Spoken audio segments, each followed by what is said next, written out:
Okay, I have the pleasure of introducing our next speaker. I've been trying to think about when to have her as a speaker. I've been thinking about it for years. I've heard about her years ago.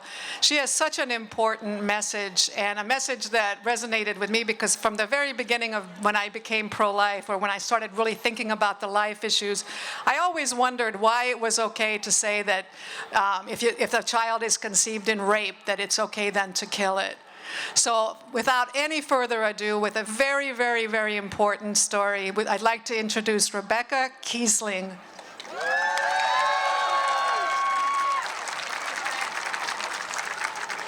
I am so glad to be here. It is good to be alive. If you are 100% pro-life without exceptions, let me hear from you. Thank you. Thank you for defending me and my people group. I was conceived when my birth mother was abducted at knife point by a serial rapist. And she was happy to meet me, but told me if abortion had been legal in Michigan at the time, exactly 4 years before Roe v. Wade, that she would have aborted me. Even if she had to do it all over again. She said it should have been my right. She actually went to 2 illegal abortions, and I was almost aborted, but I owe my birth to the law which protected me. Debo mi nacimiento a la ley que me protegió. She actually changed her mind about abortion 6 years later. And today, we are both so thankful that we were both spared the horror of abortion.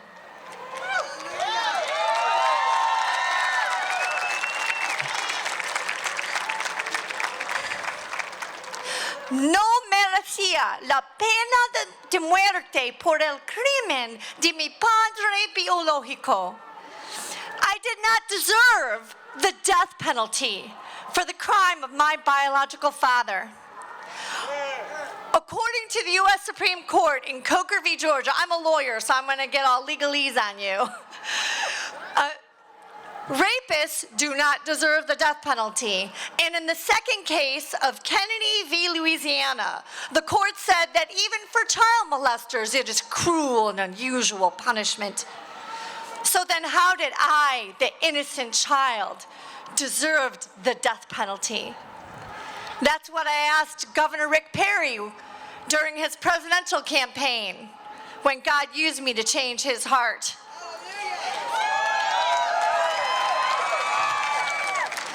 And he said that he could not look me in the eyes and justify the rape exception any longer.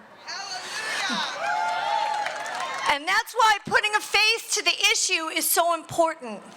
Today, I am the president of Save the One. I'm the founder. We have a global network of almost 1,200 who were conceived in rape like me, mothers who became pregnant by rape, from all over the world. And we share our stories because it is stories which pierce the heart in ways in which arguments cannot. And we get called all kinds of horrible things. We get called rapist child, never rape victim's child. We're always called child of the rapist.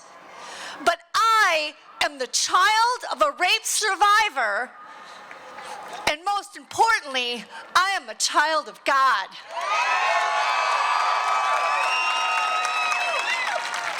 And I am just as worthy of love and life as any of you. We could call demon seed, evil seed, horrible reminder, rapist child, and Satan's spawn, devil's child. I'm called rape trophy, and Mira, look, no horns. No. We're the only people group today that it's politically correct to bash. And then we are systematically targeted for destruction in legislation and by legislators. and sadly by some in the pro-life movement who are willing to sacrifice the child conceived in rape. In the parable of the lost sheep, Jesus said, "See that you do not despise any of these little ones. For I tell you, their angels in heaven always look upon the face of my Father in heaven." And he goes into the whole parable of the lost sheep, how the good shepherd leaves the 99 to save the one. And he finishes the parable by explaining its point. He says, "For in the same way, your Father in heaven is not willing that any of these little ones should perish, and neither should we." In context, he was talking about the little ones who are despised, who are at risk of being killed. And he's not willing that they should be killed or that they should be sacrificed for the 99. There's this unfortunate motto in the pro-life movement that you save the 99 in exchange for the one. But when you are willing to sacrifice any, you are engaging in child sacrifice. Now, people have been asking me, why are you marching this year? Roe v. Wade's been overturned. Like, when are you going to sit on your laurels? When is enough? The truth is, we will never stop fighting because child sacrifice has been going on since the days of antiquity. They tell us that we're going backward in time, that we're antiquated. What's antiquated is child sacrifice. They're the ones who are antiquated. Now, people always want to know, what's the best messaging on this? Because every time a politician says something awkward, people say, "Oh, see, it's indefensible." Can't be defended. So it's incumbent upon all of us to educate and use the best messaging. Please don't ever say it's only 1%. What percentage do you have to be before you matter? It just makes it sound like it's easy to allow them to be sacrificed. Punish rapists, not babies. That's the most important message. I believe in punishing rapists, not babies. I ask people, in the Me Too day and age, would you support a law which would authorize any woman to say rape, and then she would lawfully be allowed to pay someone to kill her rapist, or just her innocent child? Because that's what abortion is. They're hired hitmen. They're paid assassins. They are paid to have innocent people killed, not even perpetrators, the most innocent of all. And can you imagine people saying, "Well, where's due process?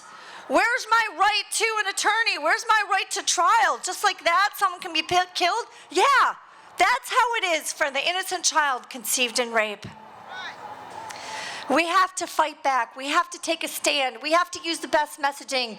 Put a face to the issue. We want our stories told. On SaveTheOne.com, we have over 300 blogs with stories of mothers who became pregnant by rape, who love their children, people who were conceived in rape, people who were told by doctors to abort. We specialize in defending all of the so-called hard cases through our personal stories.